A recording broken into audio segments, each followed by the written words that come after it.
नमस्कार, KP news 24/7 में आपका स्वागत है। मैं हूं आयुषी विजयवर्गीय आपके साथ। तो चलिए खबरों के सफर की शुरुआत करते हैं और सबसे पहले एक नजर हेडलाइंस पर। राज्य सरकार के खिलाफ जिला भाजपा का धरना प्रदर्शन। राज्य सरकार नंदिनी दूध की कीमत बढ़ाने पर सहमत, पर दूध संघ आभारी। कर्नाटक के मुख्यमंत्री ने भाजपा से कहा, गांधी की नहीं गोडसे की मूर्ति के सामने विरोध प्रदर्शन। विधायक चाहते हैं कि मैं वही फैसला लूं जो पार्टी के लिए सबसे अच्छा हो, जेडीएस नेता ने कहा। सूखे के नियमों में ढील देने की मांग को लेकर कर्नाटक केंद्र को लिखेगा पत्र। महाराष्ट्र में बाढ़ और बारिश ने मचाया कोहराम, 72 लोगों की मौत, 9 लापता और 90 से ज्यादा घायल। एकनाथ शिंदे ने परिवार समेत पीएम नरेंद्र मोदी से की मुलाकात।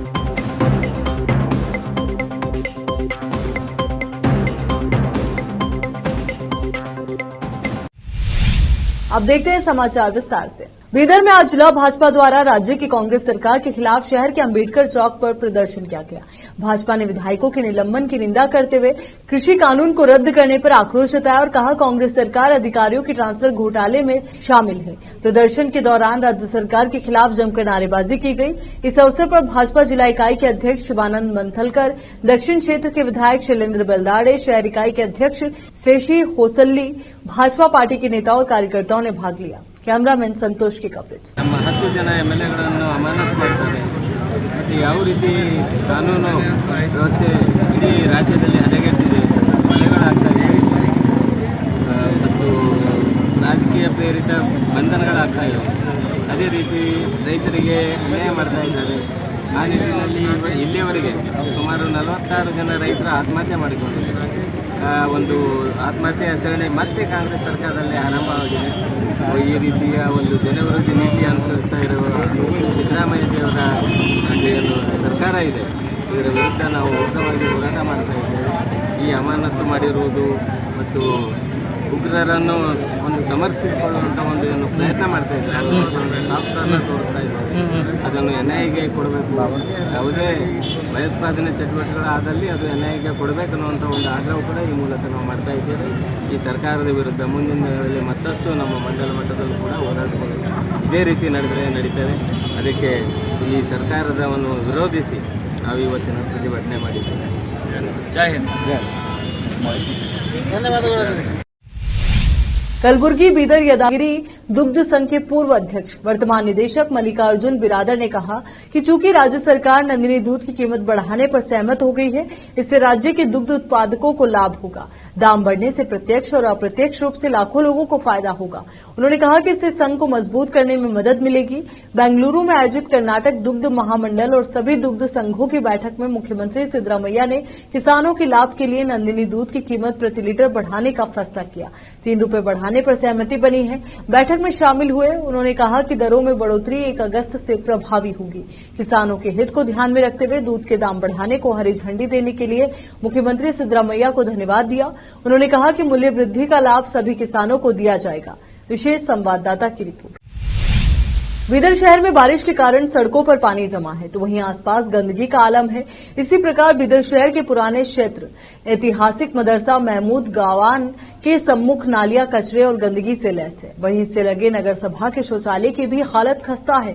ये देखकर नगर सभा की लापरवाही का एहसास होता है और साथ ही क्षेत्र में रह रहे लोग इस गंदगी को कैसे बर्दाश्त कर रहे हैं, उसका ख्याल आता है। बीदर शहर जो अपने ऐतिहासिक स्मारकों के लिए जाना जाता है, तो वहीं जो शहर के बीचों बीच रह रहे ऐतिहासिक स्मारक मदरसा महमूद गवन के सम्मुख ये दुर्दशा है। नगर सभा बीदर शहर में किस प्रकार की साफ सफाई कर रहा है और कितनी जिम्मेदारी से अपना काम निभा रहा है, इस पर ऐसे कई सवाल उठ रहे हैं कि आखिर कब नगर सभा अपनी जिम्मेदारी पूरी तरह निभाएगा।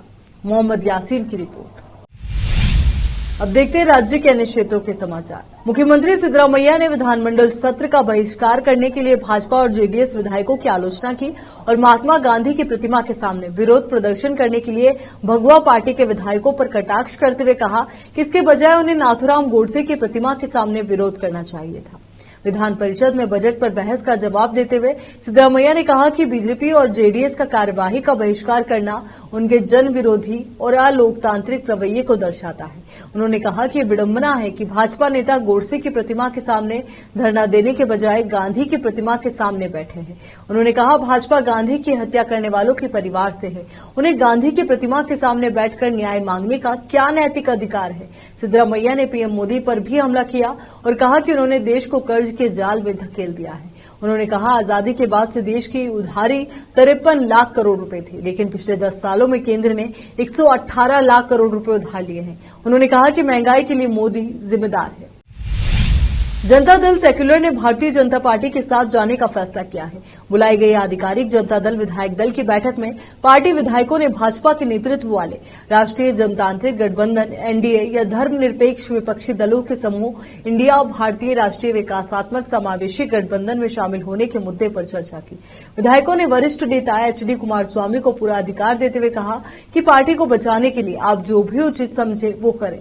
कुमारस्वामी को अधिकार देने का फैसला 19 विधायकों और 7 एमएलसी की एक भी आपत्ति के बिना पारित कर दिया गया। ऐसा लगता है कि कुमारस्वामी का दिल कांग्रेस में नहीं बल्कि बीजेपी में है, क्योंकि राज्य में कांग्रेस को जेडीएस के समर्थन की जरूरत नहीं है।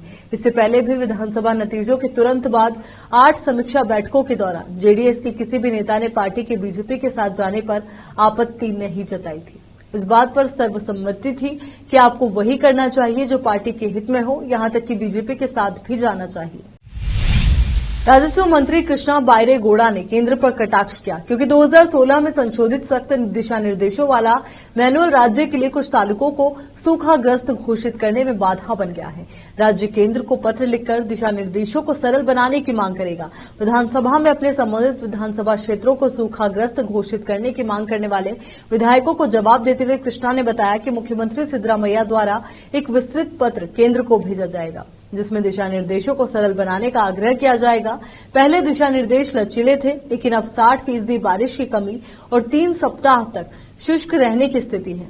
इसके अलावा भूजल की नमी और क्षेत्र की उपग्रह इमेजिंग भी शामिल है। यदि ये पैरामीटर पूरे नहीं होते हैं तो तालुकों को सूखाग्रस्त घोषित नहीं किया जा सकता है। यदि ये मध्यम है तो राज्य को अपने स्वयं के धन से प्रबंध करना होगा, उन्होंने स्पष्ट किया। हालांकि उन्होंने कहा कि उनकी अध्यक्षता वाली कैबिनेट उप समिति जुलाई के अंत तक बैठक करेगी और सीएम से सलाह लेने के बाद तालुकों को सूखाग्रस्त घोषित करने का फैसला लेगी। गौड़ा ने बताया कि बारिश की कमी जो जून में 56% थी, जुलाई महीने में सामान्य बारिश के कारण घटकर 29% रह गई। उन्होंने कहा कि कावेरी जलग्रहण क्षेत्र में 4 जलाशयों में कुल मिलाकर 18,687 क्यूसेक और कृष्णा बेसिन में 6 जलाशयों में 78,264 क्यूसेक पानी आ रहा है, जबकि अलमाटी बांध में 32,146 क्यूसेक पानी आ रहा है। पेयजल आपूर्ति परिदृश्य पर गौड़ा ने कहा कि धन की कोई कमी नहीं है, क्योंकि सरकार 1 या 2 दिन में प्रत्येक जिले को पहले से जारी किए गए 1 करोड़ रुपए के अलावा 1 करोड़ रुपए जारी करेगी। लेकिन जेटी पाटिल और विजयानंद कश्यपनवर सहित विधायकों ने सरकार से सूखे से जूझ रहे प्रत्येक तालुक को 1 करोड़ रुपए जारी करने का आग्रह किया। स्पीकर यूटी खादर ने सुझाव दिया कि सूखे की स्थिति की निगरानी के लिए संबंधित विधायकों की अध्यक्षता में एक टास्क फोर्स का गठन किया जा सकता है, जैसा पहले होता था। बीजापुर में जिला भाजपा द्वारा शहर के सिद्धेश्वर मंदिर के सम्मुख राज्य सरकार के खिलाफ प्रदर्शन करते हुए धरना दिया। इस बीच प्रदर्शनकर्ताओं ने कहा कि कांग्रेस झूठे वादे करके सत्ता में आई है। हाल ही में सदन से 10 विधायकों को निलंबित करने की निंदा की। इस बीच राज्य सरकार के विरुद्ध नारेबाजी भी की गई। बीजापुर से फिरोज शेख की रिपोर्ट। यहाँ पर रुकेंगे एक छोटे से ब्रेक के लिए, जल्द हाजिर होंगे।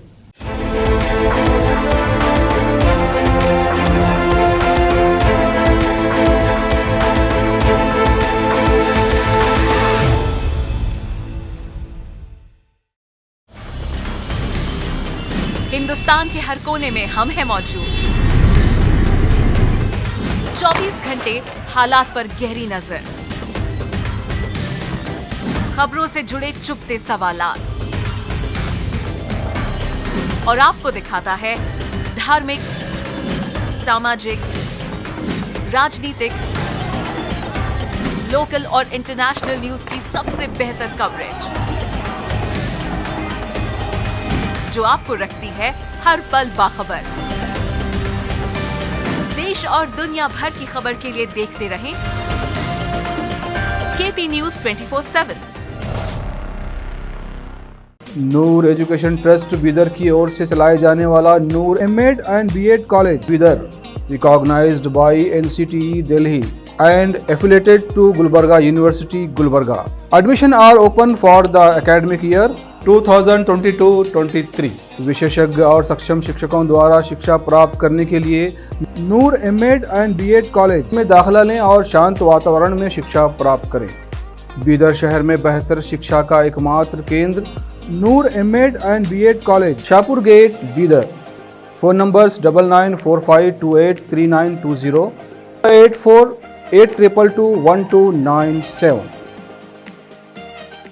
शहर बीदर में अनमोल ग्रुप ऑफ रेस्टोरेंट्स की ओर से रॉयल अनमोल फैमिली रेस्टोरेंट और अनमोल रेस्टोरेंट के जरिए लोगों को स्वादिष्ट खानों के जरिए बेहतरीन सेवाएं प्रदान करने के झंडे गड़ने के बाद अनमोल रेस्टोरेंट के मालिकों ने अब शहर बीदर के लोगों की सेवा के लिए कदम आगे बढ़ाते हुए अब शहर बीदर के सबसे व्यस्त इलाके में एक शानदार फंक्शन हॉल अनमोल पैलेस बनाया है। शहर के हैदराबाद रोड पर स्थित ये शानदार अनमोल पैलेस फंक्शन हॉल अपने बेहतरीन लोकेशन, बेहतरीन वातावरण और अपनी खूबसूरती के कारण सबके आकर्षण का केंद्र बन गया है। यहाँ पर खूबसूरत हॉल, दूल्हा दुल्हन के लिए खूबसूरत स्टेज, खुला और हवादार डाइनिंग हॉल उपलब्ध है और साथ ही यहाँ पर अलहदा वेस्ट सेक्शन और वीआईपी सेक्शन भी मौजूद है। अपने बच्चों की शादी, वलीमा और दूसरे फंक्शंस के लिए आज ही दौड़े चले आइए। याद रखिए, अपने सभी प्रकार के फंक्शंस को यादगार बनाने का केंद्र है प्रोप्रिएटर अब्दुल खालिद और मोहम्मद बशारत अहमद की शानदार पेशकश अनमोल पैलेस फंक्शन हॉल। यहाँ पर बुकिंग शुरू हो गई है, फौरन आइए और फंक्शन हॉल बुक करवाइए। Address near APMC vegetable market, Hyderabad road, Bidar 585403। Booking करने और अधिक जानकारी के लिए इस नंबर पर संपर्क करें 8310357864। ब्रेक के बाद एक बार फिर से आपका स्वागत है। महाराष्ट्र में बाढ़ और बारिश ने भीषण तबाही मचाई है। 1 जून 2023 से लेकर अब तक 72 लोगों की मौत हो चुकी है, 9 लोग लापता हैं और 98 लोग घायल हुए हैं। गौरतलब है कि महाराष्ट्र में अभी भी भारी बारिश देखने को मिल रही है। लगातार बारिश की वजह से कई जगहों पर भारी पानी भरा हुआ है और लोग अपने घरों में कैद होने के लिए मजबूर हैं। यवतमाल से एक ताजा वीडियो सामने आया है जो काफी डराने वाला है। चारों तरफ पानी भरा हुआ है और लोग इस बीच रहने के लिए मजबूर हैं। बारिश और बाढ़ की वजह से लोगों को दैनिक कामों को करने में भी परेशानी आ रही है। पानी कितना भरा है, इस बात का अंदाजा ऐसे लगा सकते हैं कि लोग कमर तक पानी में डूबे हुए हैं। पानी भरा होने की वजह से यातायात ठप है और कनेक्टिविटी का कोई साधन नहीं बचा है। निचले इलाकों में अंधेरी, कुर्ला वगैरह में ज्यादा जल भराव है। मौसम विभाग के मुताबिक 22 जुलाई का दिन महाराष्ट्र के विदर्भ इलाके के लिए भारी रह सकता है, क्योंकि ये जमकर बारिश हो रही है तो वहीं जमकर बारिश भी हो सकती है। मुंबई में शनिवार सुबह से ही जोरदार बारिश देखने को मिल रही थी। इस वजह से कई जगहों पर पानी भी भर गया।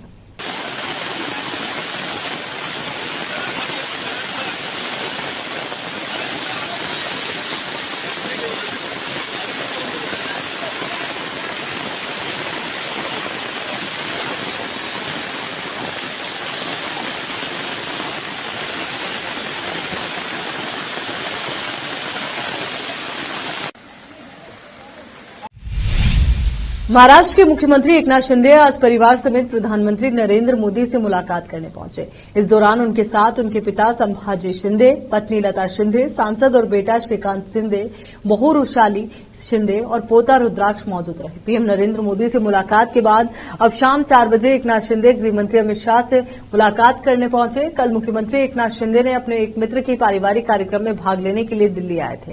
इसी कड़ी में उन्होंने आज पीएम मोदी से मुलाकात की और अमित शाह से मुलाकात का कार्यक्रम, और ये मुलाकात को एक मजबूत संदेश बताया जा रहा है। दरअसल कयास लगाए जा रहे हैं कि एकनाथ शिंदे महाराष्ट्र के मुख्यमंत्री पद से हटाए जा सकते हैं।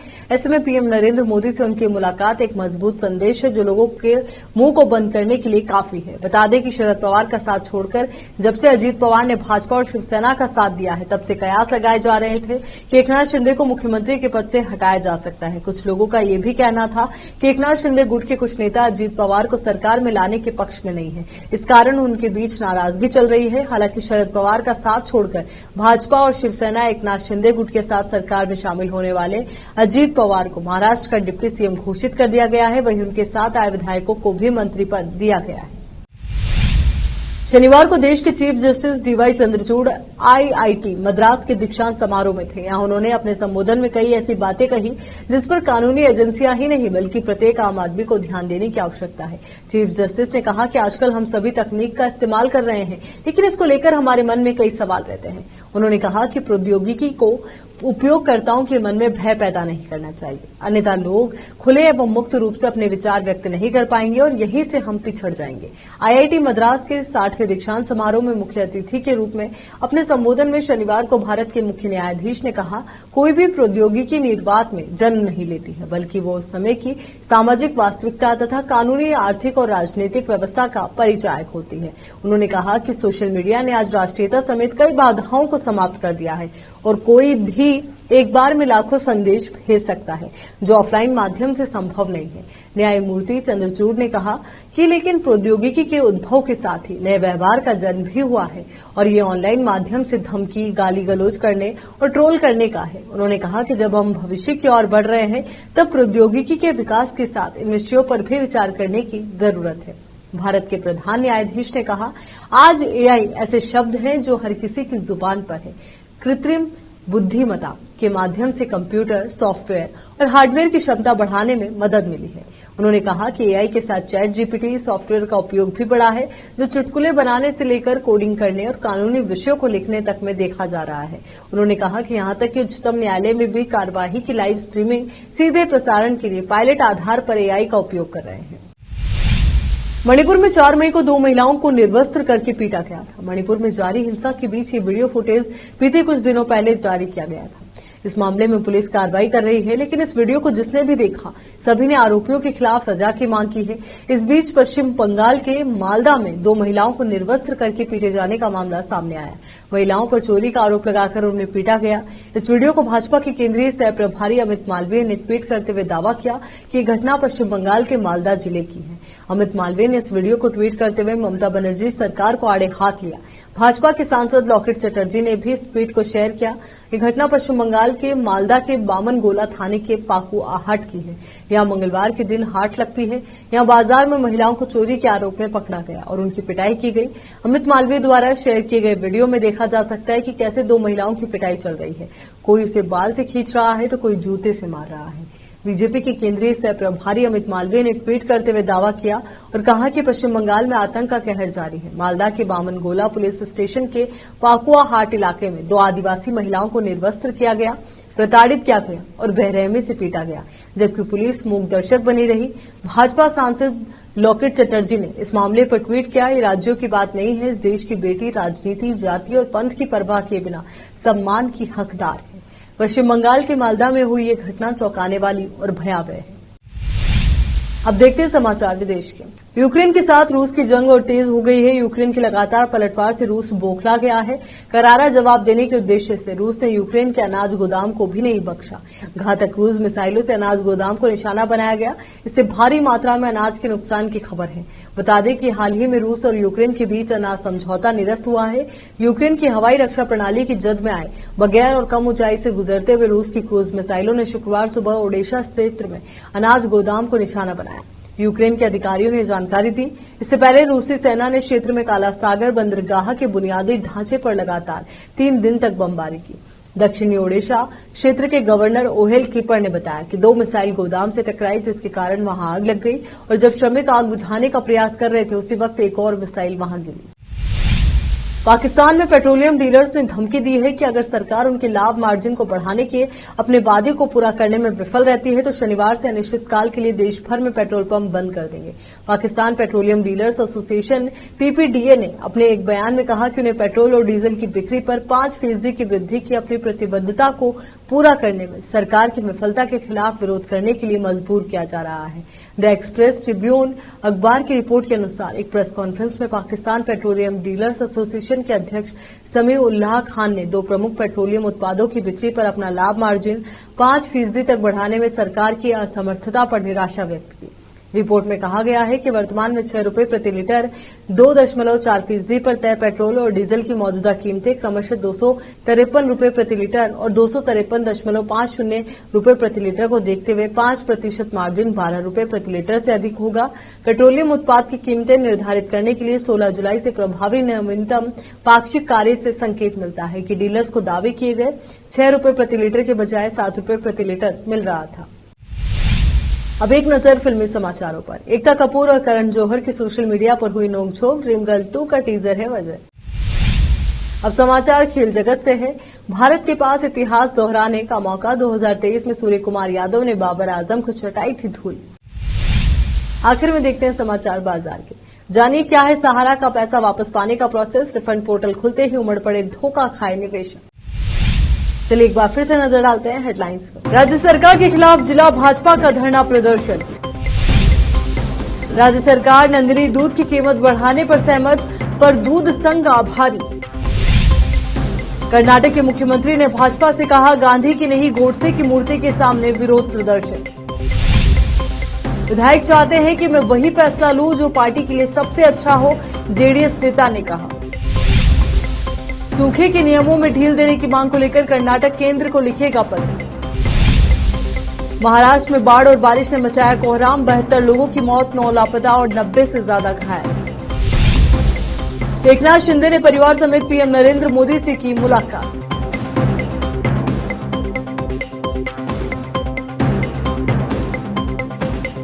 केपी न्यूज के इस बुलेटिन में फिलहाल के लिए इतना ही। देश और दुनिया से जुड़ी तमाम खबरों के लिए आप बने रहिए केपी न्यूज 24/7 के साथ। धन्यवाद।